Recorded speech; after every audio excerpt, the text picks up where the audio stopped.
Many investors may not realize this, but the dividend payout in the S&P 500 has gone down 49% over the past 30 years. And the surprising part is that Apple is the company that helped orchestrate this entire dividend downfall. And adding to this dividend decline, companies like Netflix never paid a single dollar into dividends, but they did funnel around $12 billion into something else. Something that's become the new playbook for killing off dividend payments. Could it be that Netflix played an even bigger part in killing off more than just Blockbuster? My point in sharing Netflix's choice with its money is to show that dividends didn't just fade away.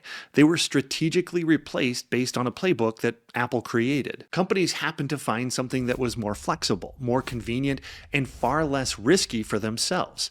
Netflix was just following the script that Apple created. And the numbers really tell the story. Because 2 decades ago, 78% of US firms paid out dividends. By 2018, that dropped to just 43%. And seasoned investors watched it happen in real time.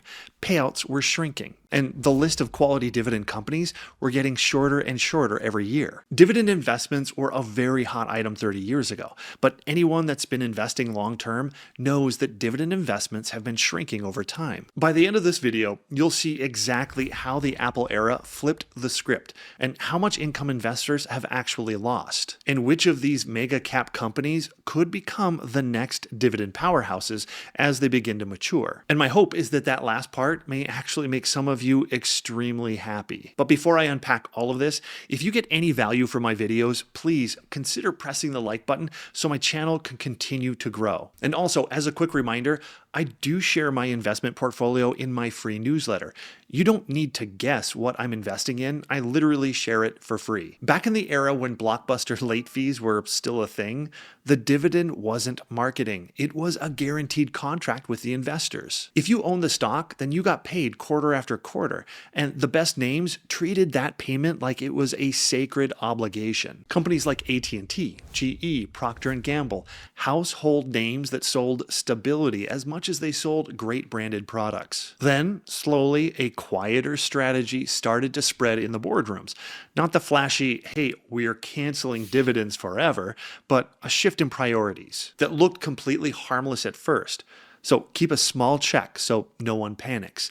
Then do the heavy lifting somewhere else. If you're a CFO, that somewhere else is the lever that you control, one that you can open when cash is plentiful and you can close when it isn't, all without the PR damage of cutting the dividend. And of course, this did not happen by accident. Apple really spelled it out publicly, step by step, and the street really read that memo. They happened to keep the dividend extremely modest on purpose, because the real return was moving through stock buybacks. It happened to solve 3 major headaches all at once. You see, it protected flexibility, it supported the earnings per share, and it kept cash close when the cycle turned. And trust me, boards love optionality way more than they love tradition. So let me show you how that earnings per share magic actually works. Say that a company earns $1 billion and has 1 billion shares that are outstanding. That's $1 per share in earnings. Now, if they spend $100 million buying back 10% of those shares, they still earn that same $1 billion. But now it's split across 900 million shares.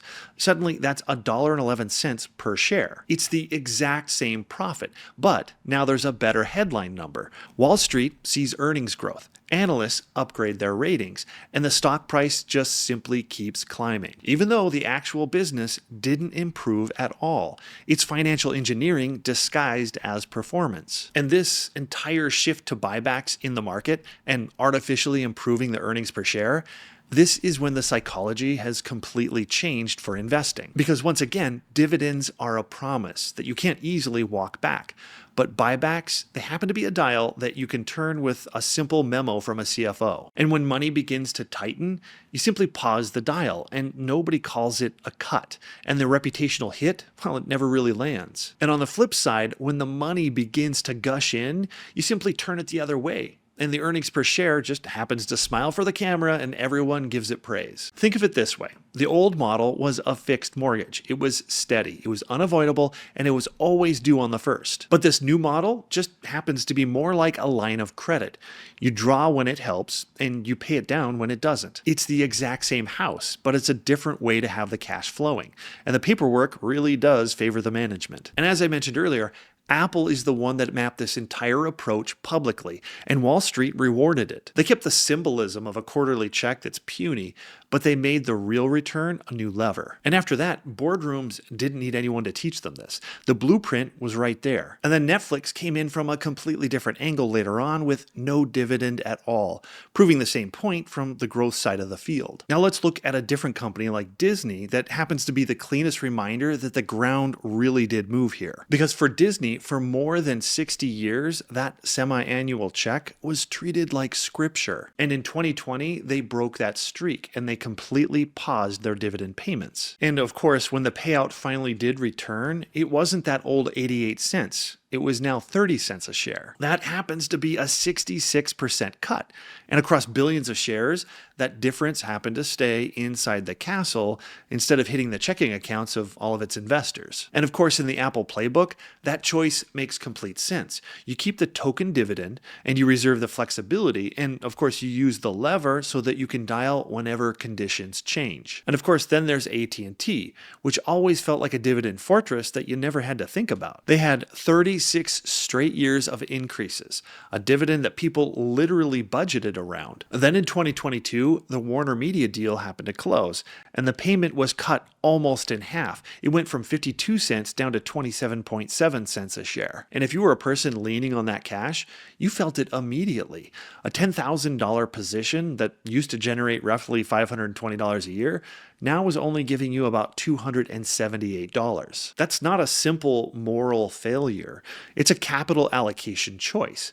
When the pressure is on, boards choose a variable lever over a permanent promise every day. And of course, as another example, there's Paramount, which happened to follow the exact same path. They quickly learned that the cost of chasing online streaming really stacked up, and their profits began to really thin out. And in early 2024, their 24-cent quarterly dividend, which happened to be yielding around 5%, was eliminated entirely. There was no dramatic speech about abandoning shareholders. It was just a quiet admission that the business needed a little bit more room to breathe. And in a world where buybacks can be stopped on a Monday and restarted on a Friday, the fixed checks is the piece that really looks to be out of place. And Netflix reinforces this exact same shift.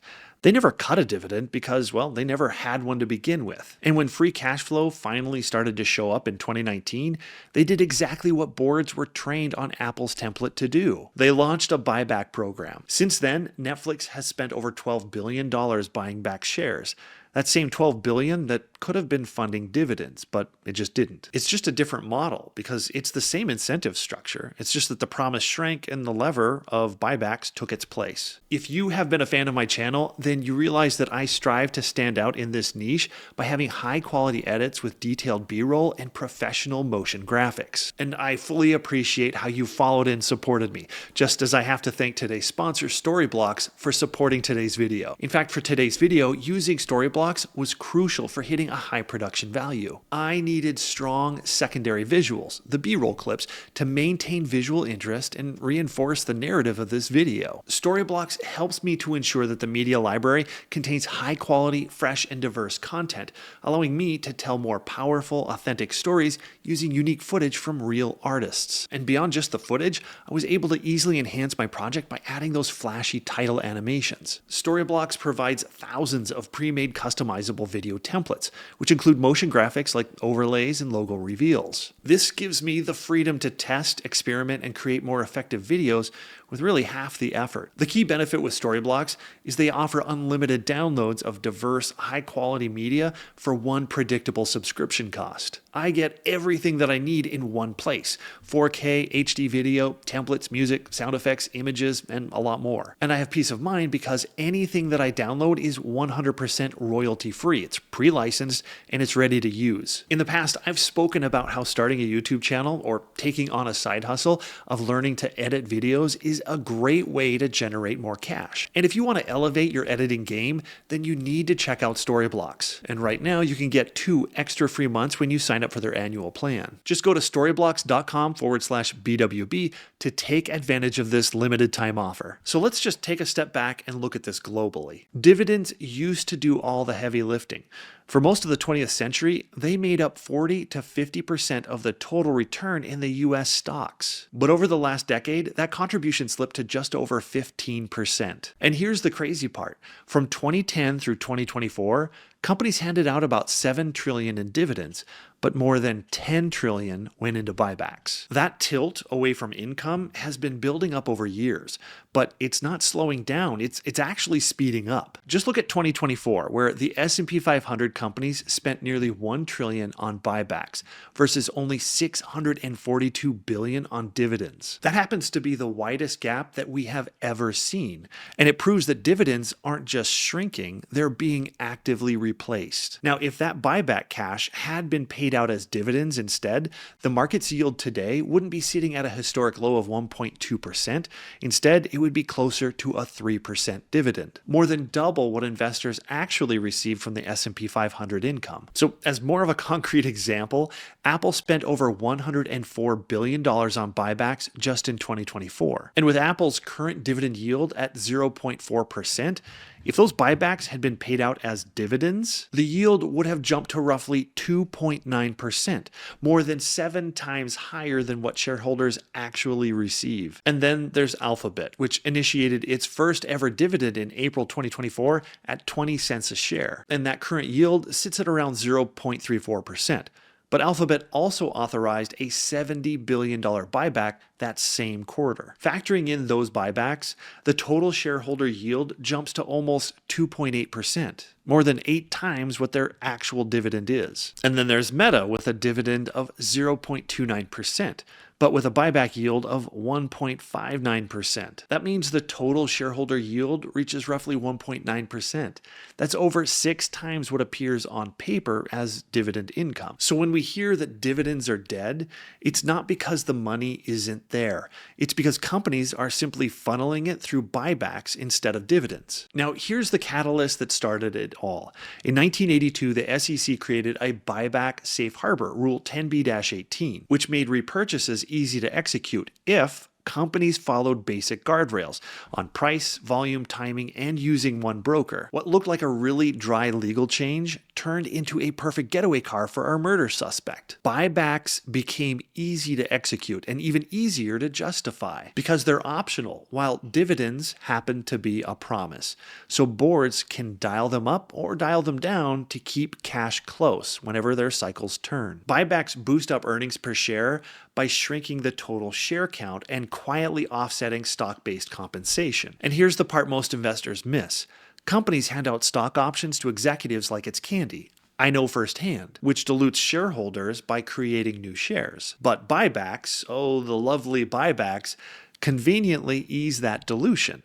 So the share count barely even moves. This way the CEO gets paid, existing shareholders don't get watered down, and the earnings per share number just keeps climbing. This is a 3-way win for management, and they never have to explain it on a conference call because nobody is tracking the net change in shares. And when it comes to investors, the tax bill is completely deferred until the shares are sold, unlike dividends, which are taxed when they're actually paid out. This overall change wasn't hard to understand because there was cheap money in the 2010s that lowered the hurdle. If companies could borrow for next to nothing, retiring shares generated better returns than almost any other use of capital. At the same time, global cash happened to sit offshore. Before the tax laws had changed, routing those dollars through repurchases was cleaner than inflating a permanent dividend that companies might regret later on. And Apple's the one that made this entire playbook public. They keep a dividend out there, which is extremely modest, so the signal never really breaks. Then they use the buybacks to shape their per share result, and they keep flexibility when the cycle turns. If growth happens to slow down, then they simply pause that lever, and nobody really ever calls it a cut. And if cash happens to begin to pile up, you simply open it wider and shareholders still get paid. It's just not through dividends. And that is exactly how we ended up here. The incentives were just lining up behind buybacks. There was financing, taxes, optics, control, and of course the market rewards that choice. The dividend yield across the market that once used to live around 3 to 5%, it now hovers closer to 1% because dividends are now seen as a liability. Because like I said, the money never vanished. It just took a different route that boards seem to like a lot more. Now, it should be no surprise that investors filled that income gap with synthetic dividends, like covered call ETFs, that most happen to be paying out monthly by selling call contracts on big indexes. Take JEPI, for example. Like, they literally only launched in 2020, and it's already grown into a giant of over $41 billion. That happens to be the biggest active ETF in America. And if you add in JEPI-Q at $29 billion and all of the others, then these synthetic income funds now manage well over $150 billion in assets. And yeah, that sounds massive until you compare it to the $10 trillion that companies have already spent on buybacks since 2010. Investors are fighting for these little crumbs, and they're paying Wall Street for a replacement that they once got for free through dividends. Now, here's where the pain really sets in. In 2024, the S&P 500 returned about 25%. And where did JEPI land? Roughly 13%. That's a 12-point gap, where income investors left nearly half the upside on the table. And of course, the bad news doesn't just stop there. Most all of JEPI's payouts are not taxed like qualified dividends at 15%. Instead, they're taxed as ordinary income.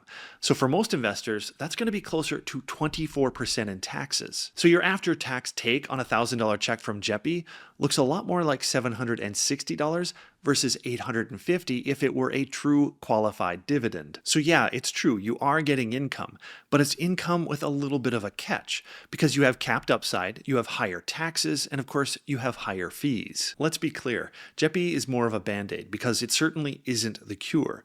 Because you accept lower returns, you sacrifice growth potential, and you're going to accept a worse tax treatment, all for the feeling of receiving a monthly income. And of course, dividends are what we've been told for decades is the gold standard in passive income. To me, the point is clear.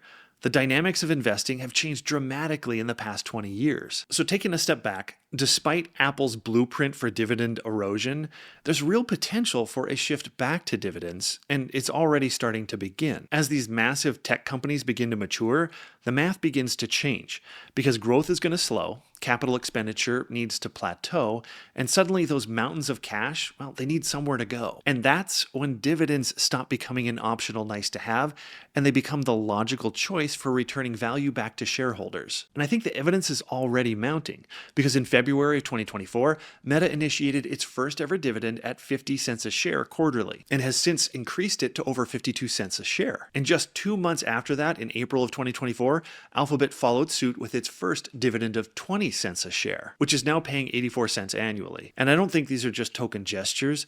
These look to be signals that these massive, huge tech companies are recognizing that returning cash back to its shareholders begins to build the long-term value that they need. So to me, the pattern is starting to clear up, because yesterday's growth stocks are slowly becoming today's dividend initiators. And if history is any guide, then today's dividend initiators will slowly become tomorrow's dividend growers. Meta and Alphabet started out small, just like Apple did when it reinstated its dividend back in 2012. So 20 years from now, these companies could be the new dividend aristocrats. All of these growth stocks that are dominating portfolios today are showing the early signs of becoming the dividend powerhouses of 2035. And I find it funny that if Apple killed the dividends over the past 2 decades, then big tech might just resurrect them over the next 2. So if that holds true, then maybe we're all dividend investors after all. Even me. As always, thank you so much for watching.